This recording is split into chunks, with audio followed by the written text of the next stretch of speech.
Hello there, ladies and gentlemen. It's a beautiful July morning. I just wanted to show a little before on my Z28. It's one of my favorite cars I've ever owned. Drove it from Indianapolis, Cincinnati, in second gear through about 4 hours.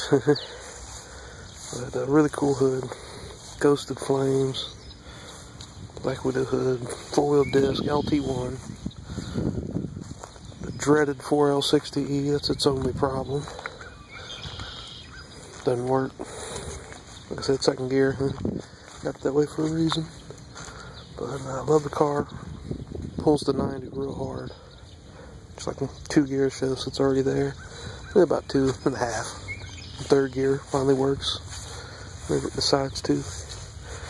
It needs a lot of work. It's a cool car and I hate to get rid of it. I'm not sure what I'm going to do with it. Somebody was talking about a Cutlass Supreme. Mickey Thompson's already on it. They wanted to trade me, but I don't know how to work on Oldsmobile motors, so it's a little foreign to me. But I just wanted to show where it's at right now. See it in the future. Take it easy.